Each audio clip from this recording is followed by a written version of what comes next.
Take a look at this picture here. I'm sure you recognize this book. I'm sure your grandparents read it all the time. The central theme of this book is devotion towards God. Devotion or bhakti. So, what does bhakti mean? Bhakti means devotion. But what is this devotion? Now let's read a few excerpts from the Bhagavad-Gita. Whoever offers to me with devotion a leaf, a flower, a fruit, a water, I accept. This means that even if you do a small thing or if you do a big thing, what matters is that you do the deed with a lot of love, a lot of devotion towards God. Give up all your religious paths and take refuge in me alone. I shall deliver thee from all sins. So this means giving up on all the religious paths and completely surrendering yourself to God. By devotion to me alone, I may thus be perceived and known and seen in essence and entered. So from all of these quotes, what can we understand? We can understand that it is not the rituals and ceremonies that matter, but what really matters is your love for God. So the Bhagavad Gita is basically trying to say that what truly matters is how much devoted we are to God.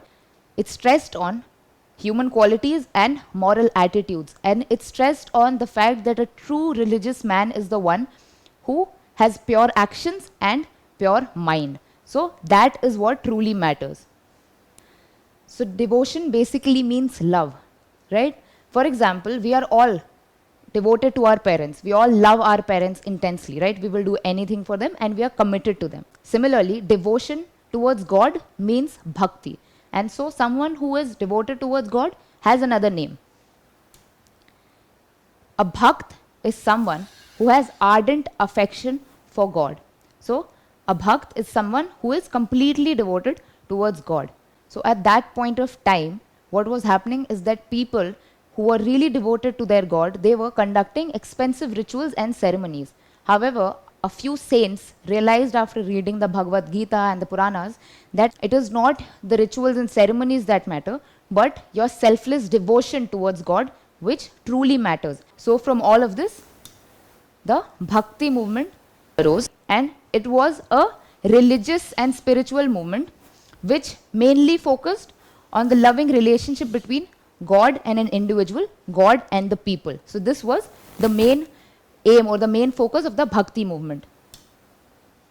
So now, during that point of time, what was happening is that the Brahmins were closer to God than the common people. Why was this so? Well, as we know that the Shastras, the Vedas and the Upanishads, they were all written in Sanskrit. So these were the religious books in Hinduism, right?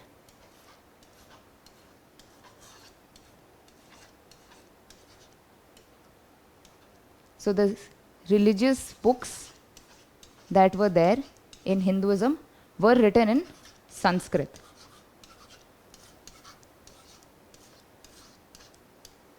At that point of time. And Sanskrit was the language which only upper caste or upper class people could understand. So the Brahmins could understand this and the Kshatriyas could. However, the lower caste people, they could not understand this language. And so they felt further away from their God. And also during this point of time, what was happening is that people were paying these Brahmins to conduct rituals and ceremonies.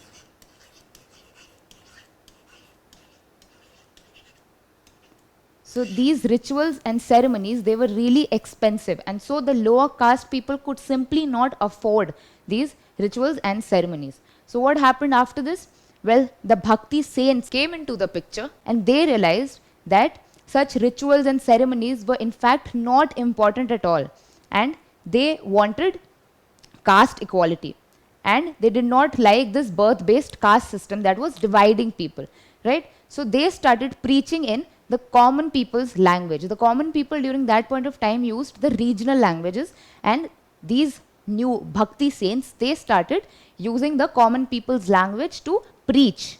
And so what happened? The common people now felt closer to God because they were also inspired by such Puranic verses. So now what happened is that the lower caste people, the poor people, they could not afford such rituals and ceremonies which were very expensive. So it was almost like they could not seek blessings from their God, and therefore people were not happy, right? However, they could not raise their voice against this Brahmin supremacy. So what happened? So after reading and after being inspired by the Bhagavad-Gita and the Puranas, a few saints, they raised their voice against all of this, and they said that these rituals and ceremonies are not what is important. What is important is your love towards God, your devotion towards God. And so what happened is that salvation, which was previously attainable by only the upper caste people, the Brahmins, the Kshatriyas, the Vaishyas, now became available to everyone. This promoted the idea of equality, and it said that in the eyes of God, we are all equal.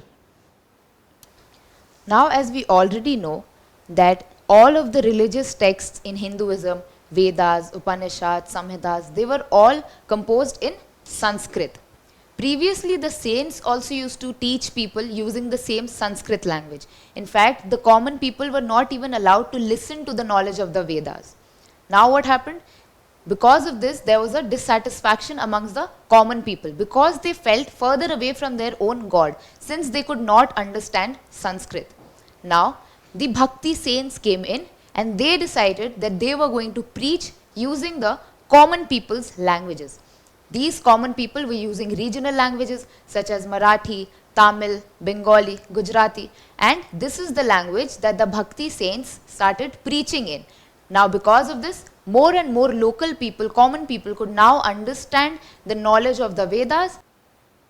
So the Bhakti movement began in the 7th century, and it began in South India, the southern part of India, and it was started by Alvar and Nayanar saints. Have you heard about the gods Lord Vishnu and Lord Shiva? Well, these Alvar saints were devotees of Lord Vishnu, whereas the Nayanar saints were devotees of Lord Shiva.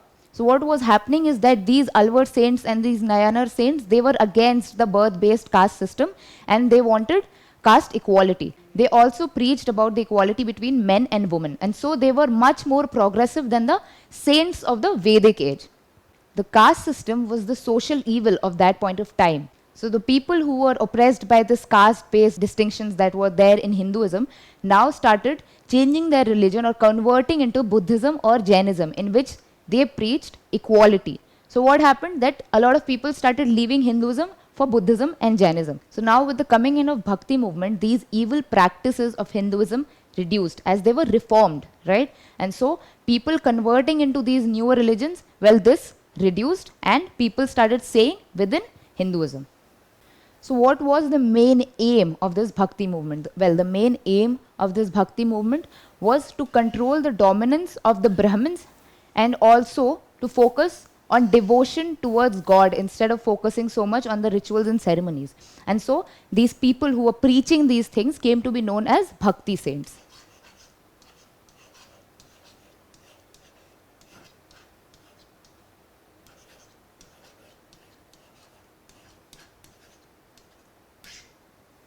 And a few of the Bhakti saints were Chaitanya, Ramanuja and Ramananda.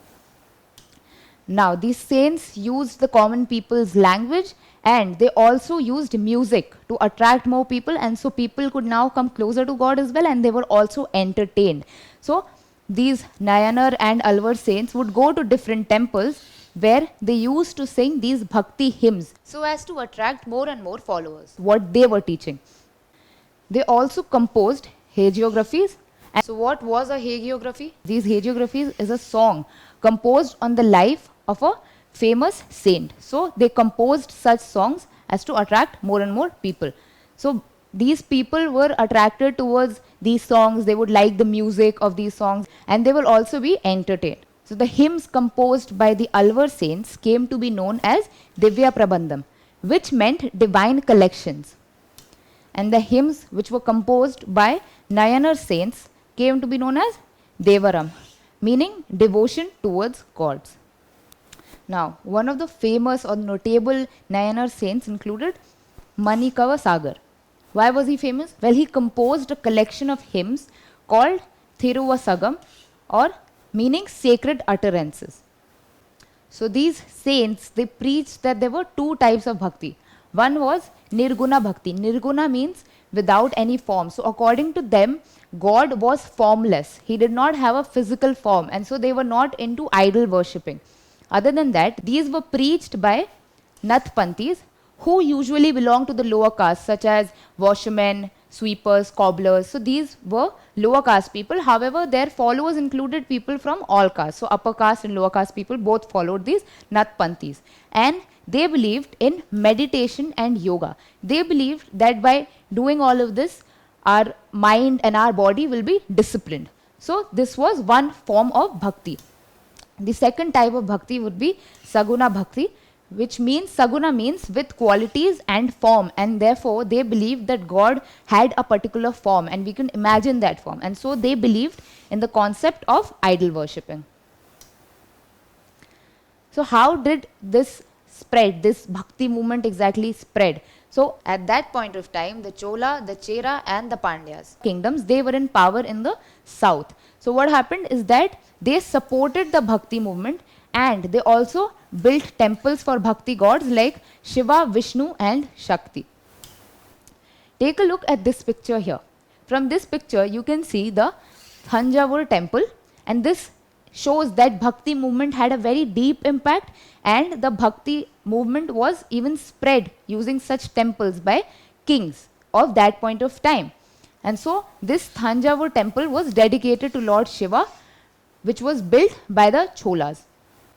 Other than that, we can also see some other temples built by other kings. This here is the Thiruvanchikulam temple, which was dedicated to Lord Shiva, which was built by the Cheras. And here you can see the Meenakshi temple, which was dedicated to Lord Shiva and Parvati, built by the Pandyas. So with that, we come to the conclusion that this bhakti movement, this mainly spread because of the use of music and the various saints. So these saints belonged to the South India. So this early bhakti movement, these early saints, they belonged to South India. Therefore, they used Tamil language to spread the message of bhakti, and they also composed hymns and hagiographies, as we just saw. These bhakti saints now also opposed other religions such as Buddhism and Jainism, since they were now also riddled with corruption and complex rituals and ceremonies too. Thus, the bhakti movement came as a reform for Hinduism, which was riddled by social evils such as the ritualistic practices and also the caste system. So, its main aim was to reduce Brahmanical supremacy, and also that devotion towards God was what really mattered, and to focus on love and devotion towards God.